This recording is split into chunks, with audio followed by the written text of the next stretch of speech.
Hello, friends, and welcome back to Stories About Entitled People. In our first story, the OP met a very rude and unpleasant man who humiliated his colleagues. Well, revenge was not long in coming because such people can only be taught a lesson that way.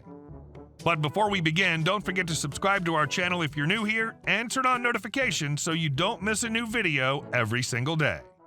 Here we go. Had this dude's truck towed for being rude. This happened a few days ago, and I still do my evil laugh every time I think about it. My coworker and I work at a popular hotel in Georgia. Let's call us HI, and the place right next door is HGI. We run the breakfast buffet every day from 6 a.m. to 9 a.m. Every day when we first open, almost nobody comes downstairs, especially now that we're in our slow season. So after we set everything up and open the doors, we step outside on the side of the building for a smoke break. The door on the side, though, is broken. It automatically locks from the inside, but there's a trick. If you push the button on the top corner, it won't lock unless somebody presses in the bar. So we come outside and press the button. Sometimes guests will leave early and press the bar without realizing. I looked over and saw a guest heading for the door. I tell my coworker to go up there and catch the door before he locks us out. The guy comes out the door, sees my coworker running towards it. I'm telling the guy, hey, hold the door. And as soon as she gets there, he intentionally pushes it shut. I ask the guy, why'd you do that? He says, 'cause I don't know who you are. She responds, we're at work, sir. So am I. He walks to his budget truck in the parking lot. If you're at work, you need to fix that effing door. This whole place is BS, and I'm sick of walking around the building to get in. Yelling at us as if it's our fault the door's broken. I even went to the manager to ask him to fix it. You're supposed to be able to open it with your key card. But instead, he put up a sign telling people to just use the main entrance. It's not a far walk, it's literally 20 steps away. He kept saying, I'm at work or I'm going to work, then slams his truck door and goes back inside to have breakfast. Of course, he tried to complain about us first, but the manager wasn't there. Then he went back up to his room. My coworker said he's being racist because he wasn't yelling at me or the guy at the front desk. He and I are both white, but always gave dirty looks and an attitude to her and our other coworker. Here's where the revenge comes in. Like I said, the guy had his truck parked outside in the lot. But did you know there's a rule that if you're staying with us, you have to park in the parking garage and the lot is for HGI next door? He did. I know he did because every time the front desk checks someone in, they give the guest a parking pass and they tell them you need to park in the garage. If you park in the lot, they'll tow you. So I waited throughout the breakfast hours after he went back to his room and the truck was still there. Then at 10 a.m., the manager came in. I went up to him and said, hey, you see that budget truck in the lot over there? You can see it through the dining room window? He said, yes, what about it? Well, the guy who drives it's actually a guest here, not next door. I spoke to him earlier and he said he was leaving for work, but it's been 4 hours and he hasn't moved. He put his hand up to stop me from continuing and said, don't worry, I'll take care of it. So my manager called the manager at the HGI and they called a towing service. Within the hour, it was gone. He apparently tried to cuss the manager out and actually said, this is why you people need to go back to where you came from. My manager is Indian. I assume he was thrown out. He checked out after that because I haven't seen him since. No regrets. And our second story. Want me to move something without tying it down first? You sure? Okay then. Meet Bob. Bob is someone I know. Bob is a great guy. He's worked hard to support his family his whole life.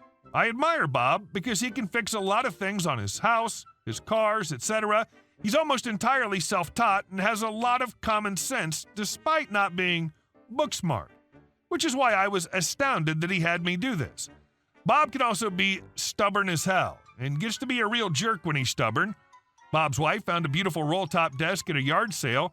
She'd wanted one for years. Bob asked me to drive to the yard sale with my pickup. Sure thing, Bob. I don't mind helping you out a bit.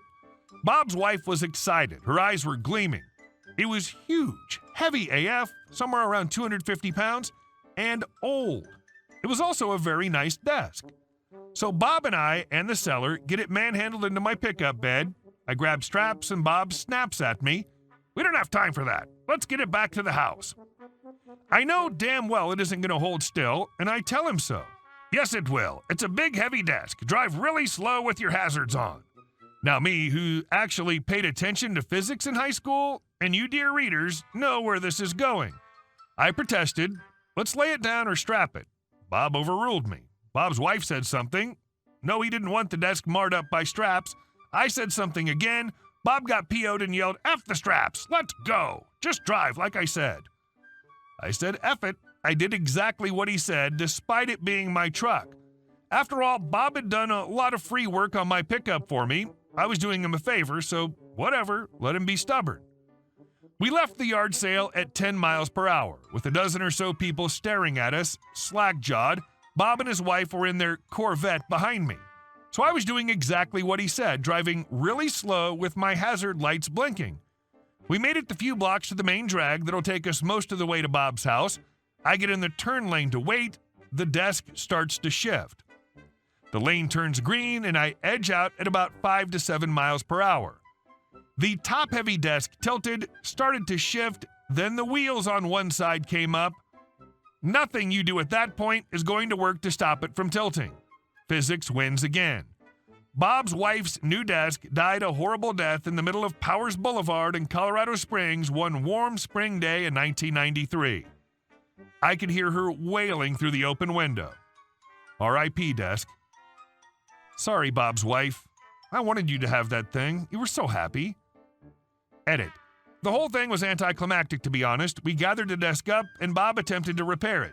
It was broken into a lot of pieces, though. My understanding is it worked for a bit, but when they moved out of state, they threw it out rather than try to move it. Please don't park in my driveway. I live next door to an apartment building, and where their parking lot ends and my driveway starts, there are concrete slabs to show where one ends and the other starts. I even have a sign at the end of the driveway saying private parking, not apartment parking. There's lots of room for all tenants and their visitors, so they don't need to park on my property at all. I called the apartment building landlord and complained a few times because of people parking in my yard. He said that he has signs all around the building where people can park, visitor parking and tenant parking, which he does. He said if they park on my property to call a tow company. I woke up one morning to go to work and couldn't get out because some jack mule had parked in my driveway. I called a towing company from a totally different city about 3 hours away. I couldn't wait for them because of work, but asked if they would call when they were hooked up and I'll come home to make sure it's done. I only live 5 minutes from work and my boss allowed me to go take care of this. When I got home, the car was already loaded onto a flatbed and was just pulling out when the owner of the car came running out, hollering for the truck to stop. He didn't. Then the guy looked at me and was very hostile and said, "This is all your fault. You'll be paying to get my car back." I just laughed at him and pointed at my sign saying, "No parking or vehicle will be towed at owner's expense." I had already called the police as well to see if I could do it legally, and they told me since I have had signage up for over a year that nothing can be done against me.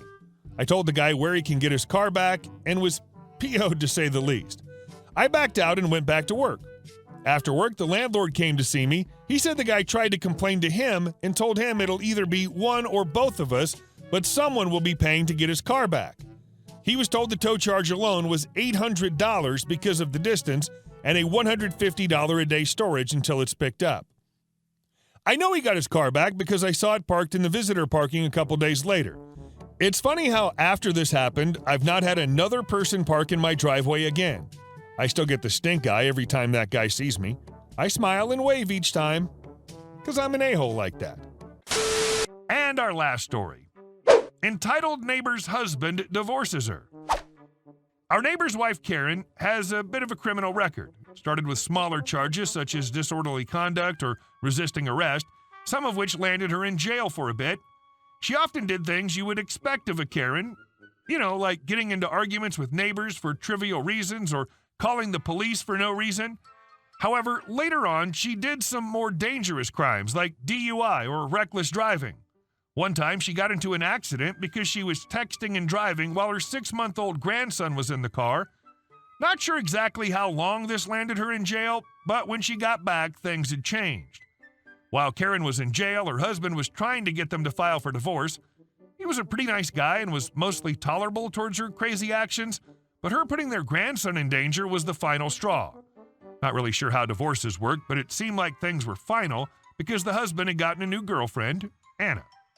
As one can imagine, Karen lost her crap when she learned of this. This happened on 4th of July last year. My family was sitting on our back deck eating ice cream and talking. It was almost dark, so we were waiting for the fireworks to start.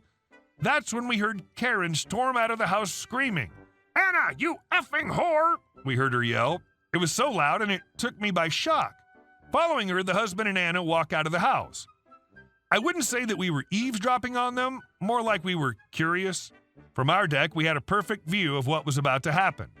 Karen is screaming at the top of her lungs about how she couldn't believe he was leaving her and how he's a terrible person for leaving her to fend for herself. Karen's currently unemployed since she'd just come out of jail and has no family living nearby, so she's basically on her own without her husband. The husband tries his best to calm her down and tells her that he's given her so many chances, but she keeps messing up and that he's had enough of her going in and out of jails. He says that they should move on since it's clearly not working. This only angers Karen more. This time, her screaming is directed at Anna.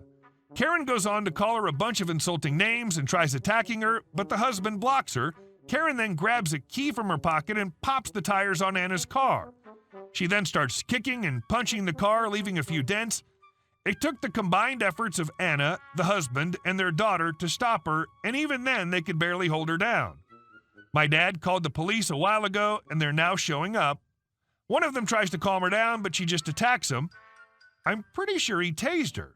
After Karen was contained, they started interviewing her husband, Anna, and my parents. This was her final defeat, and I'm glad she finally got what she deserved. I'm friends with the daughter, and a few months later, I asked what happened to Karen. She told me that she got put in jail again, big surprise, and the divorce was finalized. Once she got out, she lost custody of her. The husband was nice enough to not make her pay for Anna's car repairs because she was already broke. She had to beg her older son, who's 28, to let her stay at his house until she could afford her own place. Mind you, it was his child that she got injured in the car accident. If I were him, I would have shut the door in her face and never looked back. But he's a lot nicer than I would be to her, and he let her stay. Karen's ex-husband and Anna continued to live next to us, and things have been a lot more peaceful. I'm really not missing getting yelled at by her for something stupid.